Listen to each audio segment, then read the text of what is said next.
There's the damage on the regime and the military command. It killed Iran's top chain of command, at least 6 senior military commanders, including the commander-in-chief of the armed forces and the commander-in-chief of the Revolutionary Guards. It also struck some of Iran's air defense in not just the capital, Tehran, but in multiple other key cities. And it badly damaged the Natanz nuclear site, at least the part that is above ground. Although our reporting suggests that Iran's nuclear abilities remain intact. But there's also extensive damage to civilian areas. And Iranians are terrified, Rachel. They've never seen a war like this. All night they're hearing massive sounds of explosions and air defense, and some of the bombs and missiles are landing on apartment buildings in densely populated residential areas. And we're seeing a lot of destruction on streets, cars burning, apartment buildings collapsing. There are very long lines at gas stations and people trying to flee the city in chaos. So given how much damage was just dealt to Iran, how is the Iranian government thinking about how it would respond to the attacks? Iran's Supreme Leader Ayatollah Khamenei immediately pledged revenge and fierce retaliation on Israel. He held a meeting with the National Security Council, and in that meeting, sources told me that there was a debate about the risks involved for Iran going to war with Israel. Mr. Khamenei faced, if he didn't respond to this massive attack on Iran's sovereignty or on his regime and senior command chain, he would be seen as weak and it would be interpreted as defeat and surrender. And if he did go to war and attacked, it would inevitably invite more attacks from Israel. And so we ultimately saw that Iran launched about 100 ballistic missiles at Israel. What do we know about the damage that those strikes have caused within Israel? Iran's attack has caused damages in Israel. Some of those ballistic missiles have landed in the middle of residential neighborhoods. They've struck apartment buildings and a defense ministry building. There's been scenes of sort of carnage and chaos and civilians dead and injured in Israel. But the extent of the damages to Israel's military and Israel's command and government is not the same as the extent of damages to Iran's government, because Iran just doesn't have the same air defense capabilities as Israel. They don't have the Iron Dome. Iran is really relying for both offense and defense on ballistic missiles, really. I want to go back to Israel for a moment. What was Israel's stated reason for this attack to begin with? Israel said that Iran was advancing its nuclear program, that it didn't believe that it was going to reach a deal with the United States where it would give up enriching uranium or closing down its nuclear program. And more importantly, Mr. Netanyahu had been saying for many months that Iran is weaker than it has ever been. And if there's a moment to strike at the regime and weaken its defense, and this is it. But we know that Iran was very seriously engaging with the United States to reach a diplomatic deal for the nuclear program. And there was a chance that there would have been a breakthrough if they had continued. We know that Iran has advanced its nuclear program. The UN's atomic agency, the IAEA, has said in its reports that Iran has enough enriched uranium fuel for making 10 bombs if it chose to weaponize its program. But it would take about a year for them to actually be able to build nuclear.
wait till Carly gets.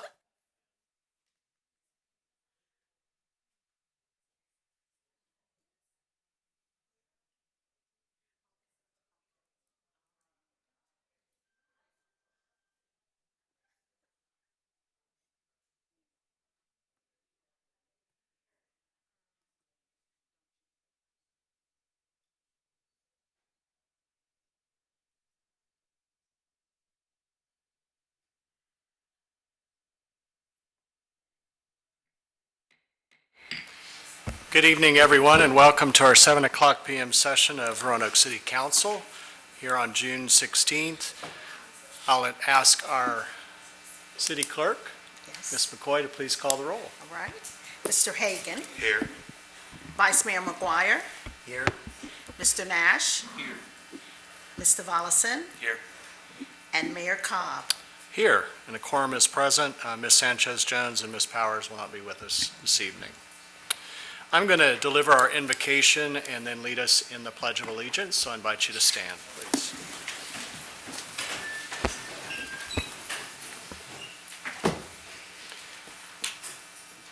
Loving Spirit, your love is a thread that is woven throughout the fabric and tapestry of our city, in the faces, the lives, the stories, and the experiences of everyone who calls Roanoke home. Be with us tonight as we work together to guide our city into health and wholeness. In your holy name we pray. Amen. I pledge allegiance to the flag of the United States of America and to the republic for which it stands, one nation, under God, indivisible, with liberty and justice for all.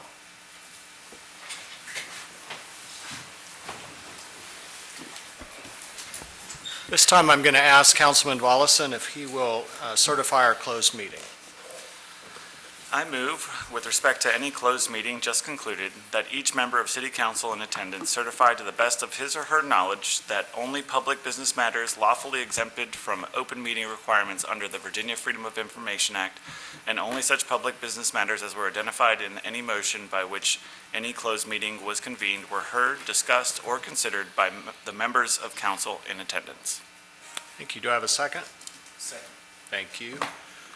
Madam Clerk, will you please call the roll? Yes. Mr. Hagan. Aye. Vice Mayor McGuire. Aye. Mr. Nash. Aye. Mr. Volleson. Aye. And Mayor Cobb. Aye, and the motion passes. Tonight, we are excited to have three very special presentations. And first of all, I want to introduce Miss Virginia, Carly Swanson, who is with us tonight. And I'm going to come up here to welcome you.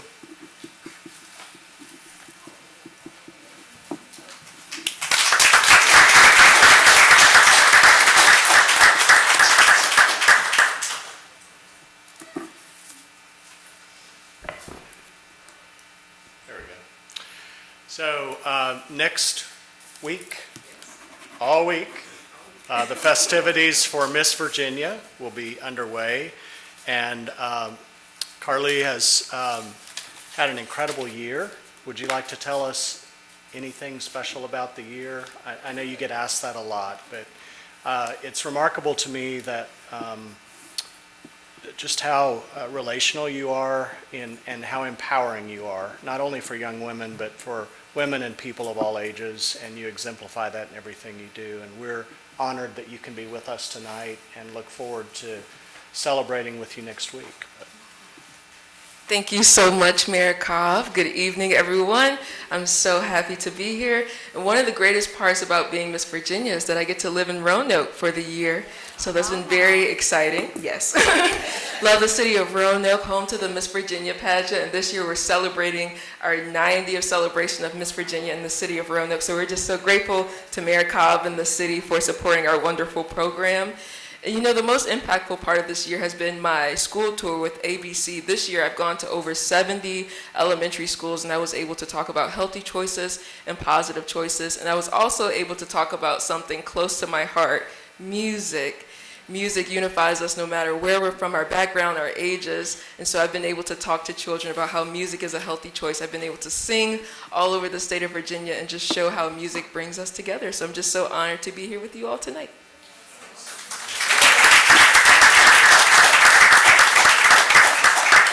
So we have a special treat tonight. Carly is going to sing and play for us tonight.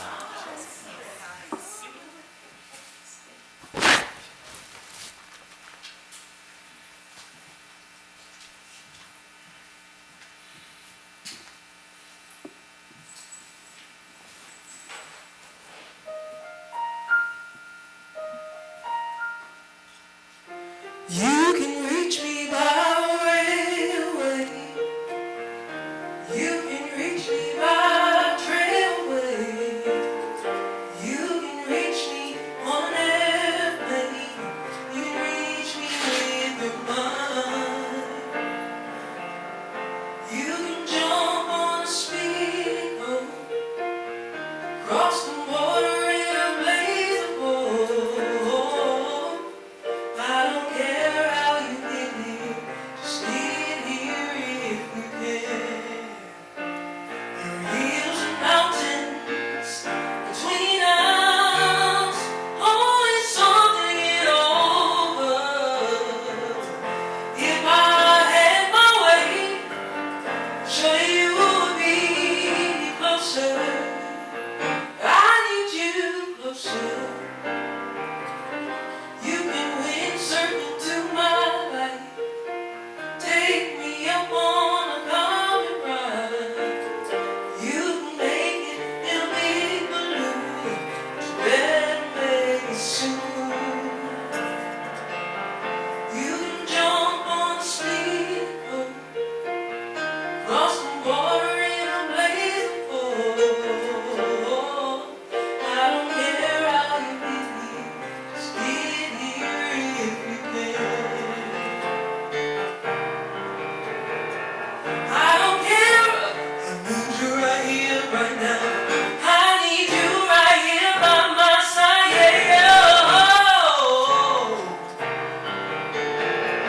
oh, darling, I need you.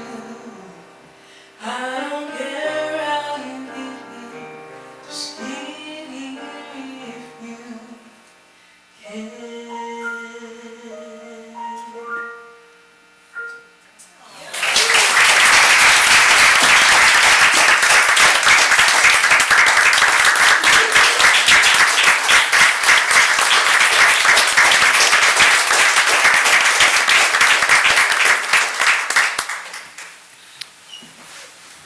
Thank you so much. That was beautiful. Next up is Councilman Faison Nash.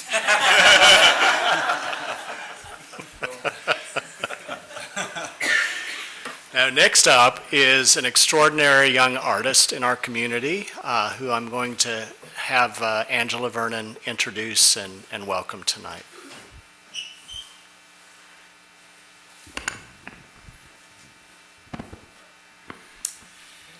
Good evening, Mayor Cobb, Vice Mayor McGuire, members of City Council, City Manager Ms. Turner.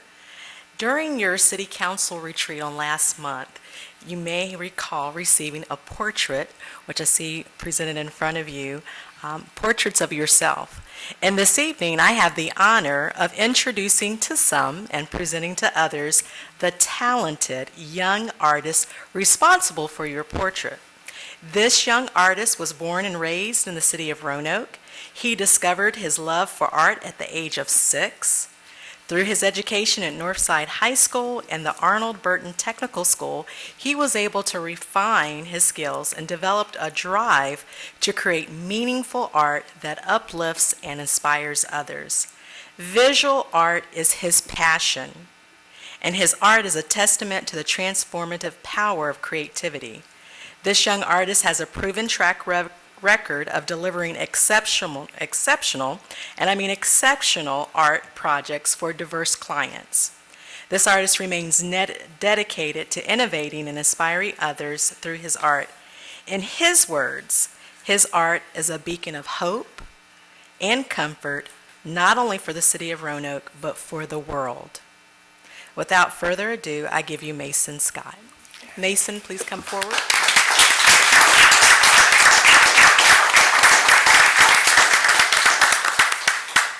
So we are just delighted to have Mason with us this evening. His mother is also with him tonight, Miss Stewart in the back there.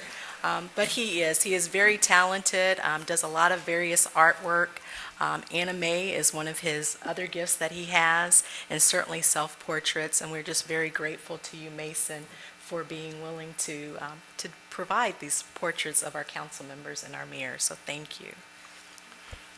Mason, congratulations and thank you. We were so surprised and delighted to receive these at our retreat.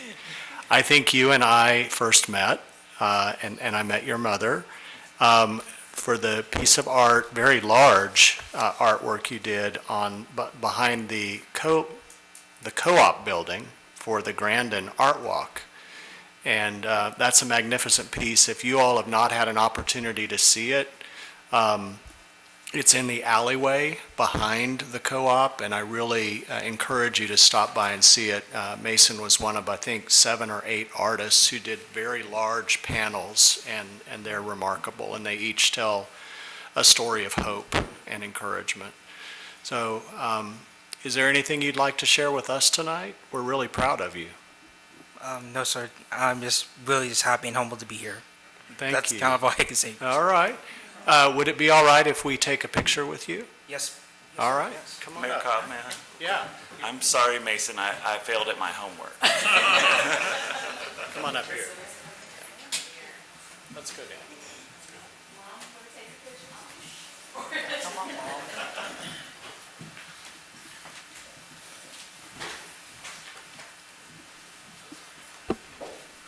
Harley, I want you to come up after this and we'll get a picture with you too, okay?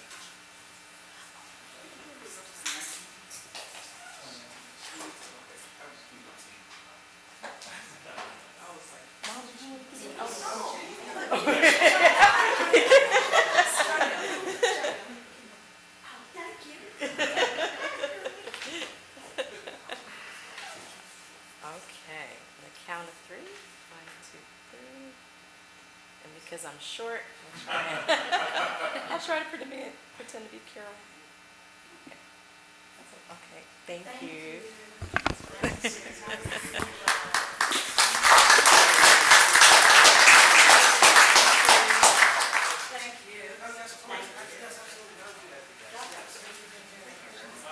Oh, wait, sorry, yeah.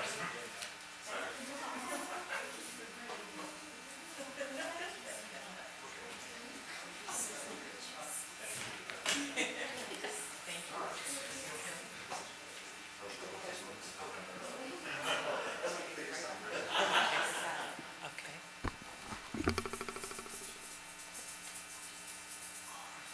Two. I'm just gonna zoom in a little. Thank you.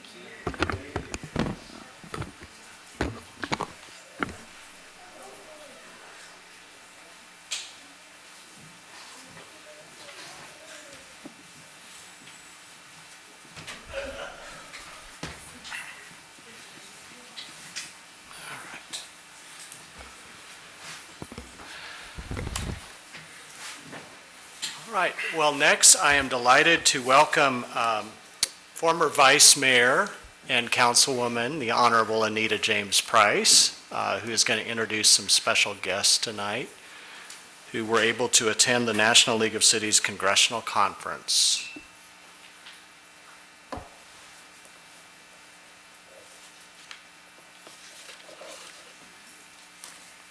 Good evening. Hello. To the mayor and vice mayor and city manager Turner. I like being on this side. We are just so delighted that we could give this very quick presentation and overview of not only our trip to the NLC National League of Cities conference, annual conference in Washington, D.C., that was just this past March. Oh, time flies. And, but we also want to give you a little bit of history and a little bit of update on our past youth summit.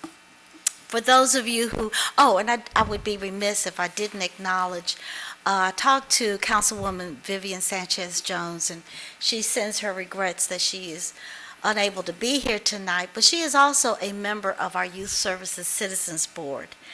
Let me just give you a little quick history. The Youth Citizens Board was reinstated in 2013. It was one of the platforms that I stood on to bring back youth engagement and to make certain that our youth continue to have a voice. In 2014, we had our very first youth summit, and I'm very happy and proud to say that this is our 11th year. We didn't miss a beat, not even during COVID. We were able to do it by Zoom, and believe it or not, it turned out to be very successful and pretty much well attended.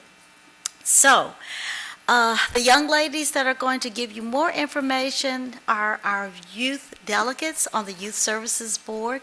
I'm going to allow them to introduce themselves. But let me just say, I've been taking young people, of course, on field trips and certainly to Washington, D.C. for many, many, many, many years. And I just want you to know, and I want the families to know, these were two of the very best representatives that we have had to represent the Star City, Roanoke. They hit the ground running. Before the conference even began, we got in and they recognized that help was needed without missing a beat, without even being asked. They pitched right in, and I just kind of sat back and beamed like a proud mother hen. They were polished, engaged, and the best thing of all, they worked hard. So, without further ado, I want to present to you Zoraya Bell and Lily Cuevas. My Spanish is awful. Good evening, everyone. Good evening. My name is Zoraya Bell. This is Lily Cuevas. I'm a representative from William Fleming High School, and she's a representative from Patrick Henry High School. First, I want to say thank you to Mrs. Price for allowing us to have this opportunity to go to all around the country. Washington, D.C. was so fun, I would say. So I just want to start off, this is me, Mrs. Price, and Lily with two delegates from Dumfries, Virginia, and Mayor Derek Wood from Dumfries, Virginia. And so NLC Congressional Cities Conference is where local leaders engage on policy, learn from experts, and make connections. What we learned at the conference was new ways to make a positive impact in the community. We realized that teamwork helps turn small ideas into big results. When young people come together with passion and purpose, they can truly make a difference. It is important for young people to come together because we bring fresh ideas and new energy to solve problems. When we work as a team, we can make our communities stronger and more united. By helping each other and taking action, we show that youth can lead real change. The issues that we talked about at the NLC conference was redlining, corporate greed, discrimination, lack of empathy, climate change, lack of living wages, pursuit of a good life, homelessness, youth voice, justice for all, and peace. The next slide is, I met one person in my group. His name is Jarrell David. He's from Chicago, Illinois. And he led a very good speech. Our group was called Brick by Brick Foundation. So we talked about our problems and our topics. So this is his speech. So our plan is called Brick by Brick. It will be a legislative bill, and it is called Brick by Brick, Building the American Dream for All. 7 years ago, our nation made a promise. and the promise of opportunity, of prosperity, and of home. But for too many, that promise was broken. And it wasn't by chance, it was by design. And redlining stole futures. Discrimination locked doors. Generations were denied the keys to stability and wealth. Now we, as the next generation, have the power to right these wrongs. Trust me, brick by brick is more than just a bill. It's more than just a blueprint. NLC, it is a commitment to our future. We will continue to expand the Community Reinvestment Act, ensuring banks invest in the very communities they once abandoned. We will enforce a national fair housing strategy, punishing discrimination and rewarding those who bring resources to redline communities. We will, trust me, lift first-time home buyers with down payment assistance, because home ownership shouldn't be a privilege, it is your right. We will tax the hoarders of vacant homes, and we will ensure that housing serves people and not corporate greed. We will reward fairness, offering IRS deductions for equity audits and fair lending tax breaks for banks that provide real access to home ownership. And developers, I got something for you. Who build homes, not displacements. I'm going to say it one more time. Developers who build homes and not displacements will receive tax relief for investing in communities that need them the most. We will hold the financial system accountable with a fair lending tax deduction, ensuring that mortgages reflect fairness and not bias. There will be no more predatory lending. There will be no more unjust appraisals. There will be no more...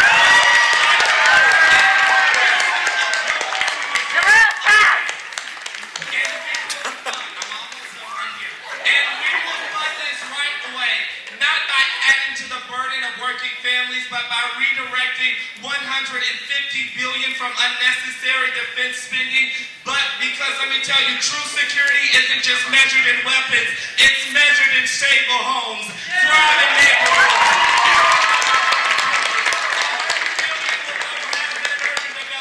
Rebuilding communities block by block and street by street. Another $50 billion will be invested in financial literacy education, so that future generations are equipped to own and not just rent their futures.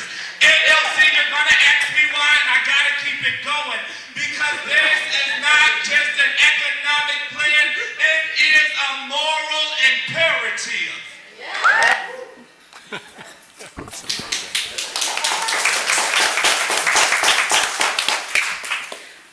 Hi, I'm Lily, as I was introduced by both Miss Anita Price and Zariah Bell, and I would like to add before I go into our youth summit that me and Zariah both did learn a lot at NOC, and from these 2-minute pitches, we were inspired to come back home to Roanoke and act on these problems that we were given and see how we can make a change in our personal community. So we had our youth summit May 3rd, and we had an idea, instead of just having it, because in past years it was during the morning, but we decided to just make it a little bit more fun and have it as a lock-in type of theme. So instead of having it from 10 a.m. to 12 or whatever the case may be, we decided to hold it from 5 p.m. to 11 p.m. at William Fleming. The schedule was pretty loose, but we did want the kids to know that, there are certain times for you guys to be in these workshops. And I think that did help the night go much more smooth, because the kids did have in the back of their mind, like, hey, I need to be here, I need to be here. In our workshops, some of the different workshops we had was Democracy is Not a Spectator, Finding Connection, Connecting with Peers Across Cultural and Beliefs, Dance for Peace, Cooler Heads and Stronger Bonds, and then The Power of You, which is a workshop that I was involved in. It was my personal favorite because we helped the kids find out why being you is better than you going and wanting to be a part of a different group, because at the end of the day, everybody has something different to bring to the table. So on the slide, you can see some of our graphs from a survey we took at the end of the night, and 40 youth were registered, but 75 turned out. Most wore their pajamas because it was a PJ Jam. And when we asked them if they would recommend the summit to a friend, 9 out of 10 of them said they would.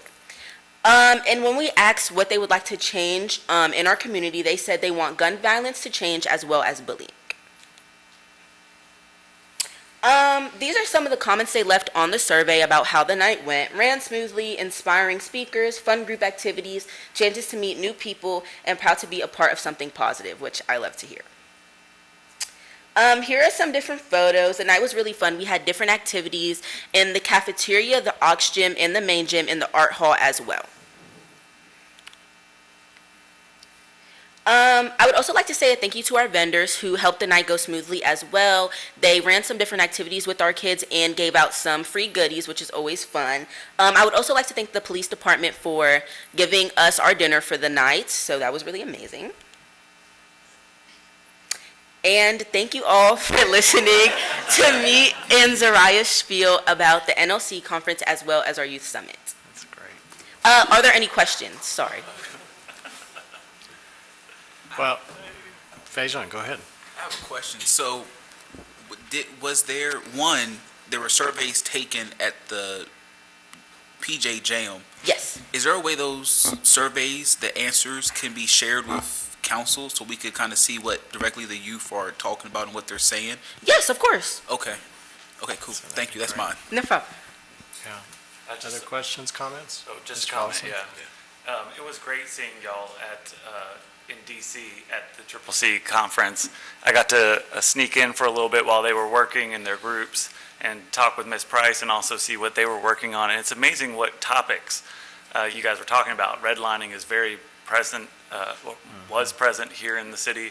And so those are things that I hope you guys will continue to think about in the future. Maybe come up here sit on the dais at some point and work on those things.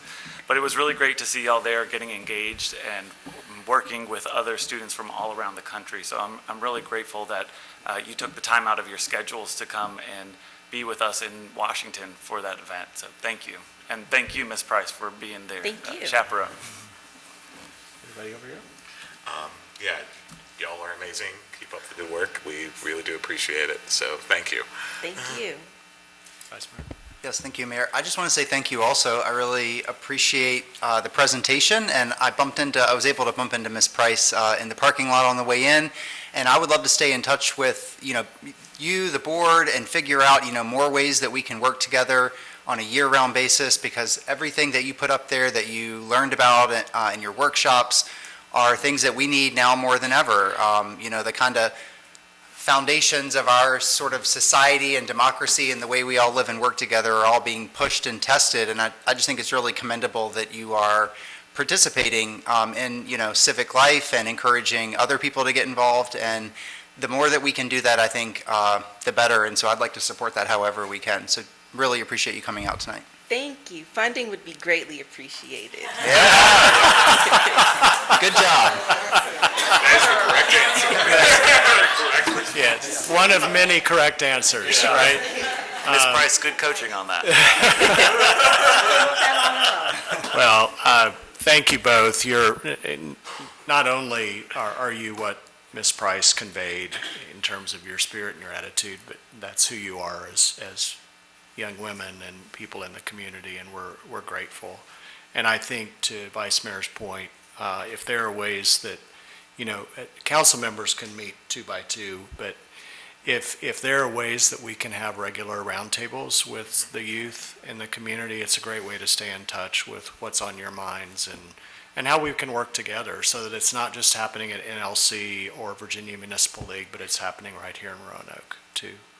So thank you. Can we get a picture with you all? Yes, of course. If it's okay, we would also like to pass these flyers out about our council. Go for it. And while the ladies are doing that, like I said, you can see that they are a remarkable group. And I would be remiss if I did not publicly thank Ms. Helen Ferguson for all the help support that she gave. And thank you to all of you. Now, Mayor Cobb, you might be the only one that remembers this, but I do not ever leave a presentation without first leaving a very important statement. It's from Frederick Douglass. it is easier, and I add cheaper, to build strong children than to repair broken men. So I leave you with that, and I thank you all. God bless you.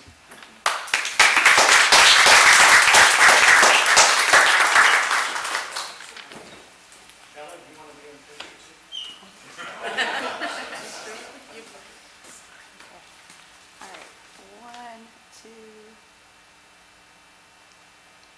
Here, you got one? You got one? Yes. Okay. Thank you.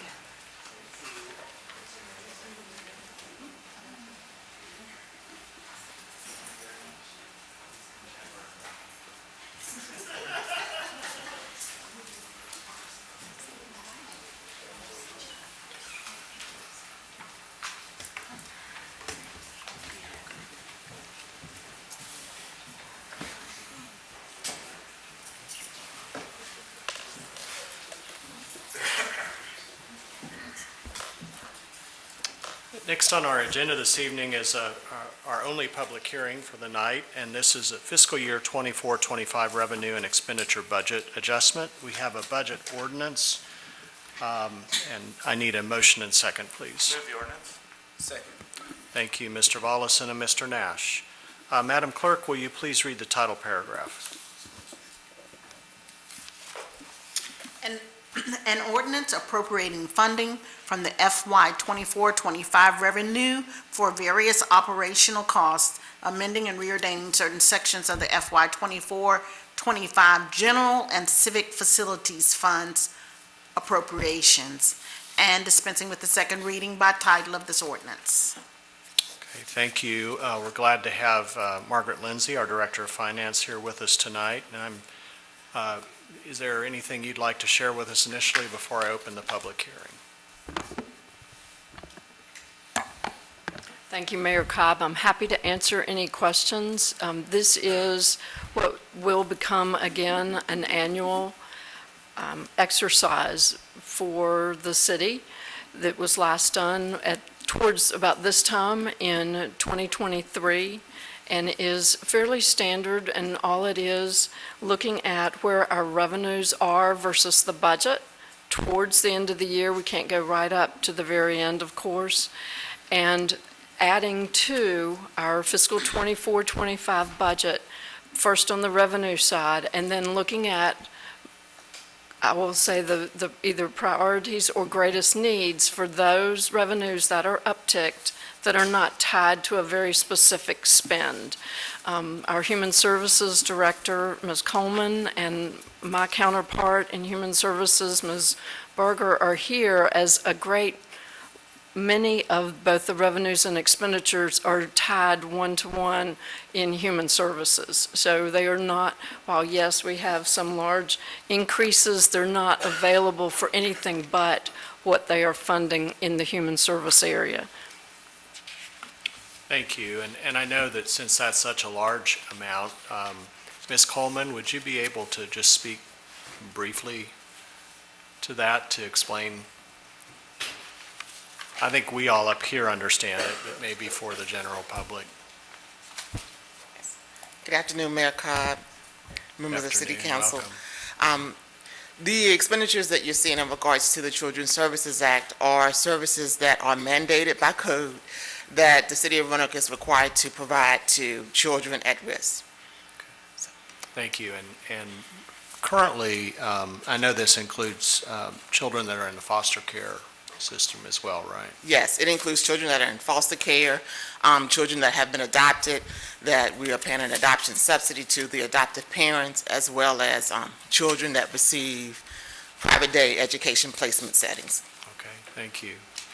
I'm going to open the public hearing. Do we have any citizens signed up to speak? No. Okay, we do not. So I will close the public hearing and ask if there are any follow-up questions or comments by council. Okay. Then I will ask our clerk to please call the roll. Mr. Hagan? Aye. Mr. McGuire? Vice Mayor McGuire? I'm sorry, you said aye? Yes, aye. Okay. Mr. Nash? Aye. Mr. Volleson? Aye. and Mayor Cobb. Aye, and the budget ordinance is adopted. Thank you all.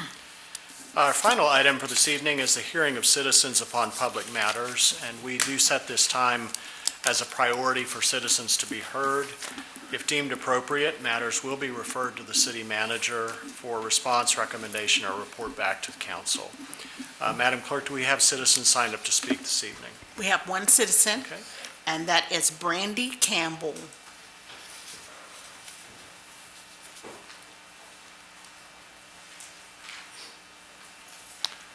Welcome, Brandy. Good to see you too. Good evening, Mayor, Vice Mayor, and the rest of City Council. I just want to start by saying thank you for your time tonight. I chose tonight as June is Gun Violence Awareness Month, and that is a topic very near and dear to my family. And so I just wanted to share some thoughts on it this year. My name is Brandy Campbell, and I'm a resident of Roanoke City. It has been 8 years and 1 day since my youngest brother, Nicholas, was shot and murdered on June 15th, 2017. He was just 17 years old and had graduated 1 week prior from Patrick Henry High School when he was murdered. We love and miss him every day. But there are other days that sting more than others. Yesterday was one of those days. Yesterday was Father's Day. Put yourself in my dad's shoes and think about celebrating Father's Day on the day your youngest son was murdered. Put yourself in the shoes of all the grieving families as June is Gun Violence Awareness Month. Think about each life taken. Think about how Think about their lives now being represented by the pinwheels around the corner. There's 126 pinwheels put up that represent the last 10 years worth of lives taken by an act of violence. Take a moment at the Empathy Project downstairs where you'll see my brother on one of the doors. But I ask you to fill yourself with the love and perseverance needed to continue to fight the good fight. Grief is love with no place to go, and our city's collective grief is very heavy. So we must all continue to work towards a safer city. I'm here to ask you not to give up. Don't give up on our city. Keep trying, keep thinking outside the box, keep trying new programs. The youth of our city are depending on you. They're depending on all of us. They deserve a safe place to live.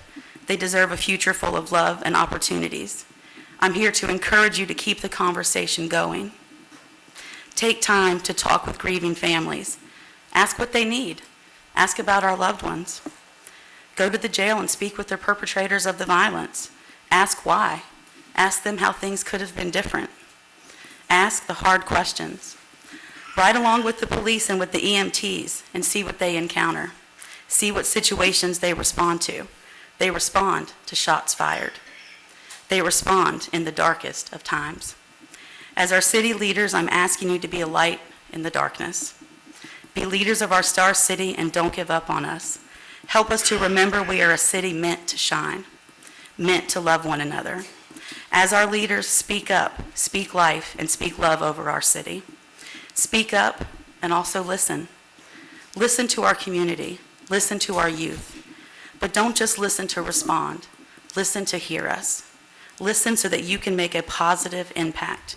Listen and make change. And on the days when it's really hard and overwhelming, give me a call and I'm here to encourage you.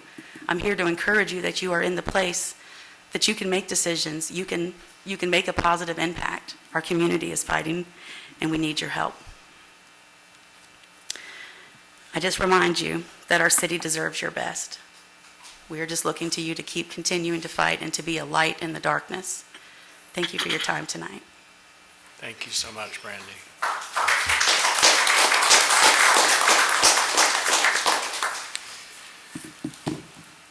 That is a very special way to close out our evening. Thank you very much.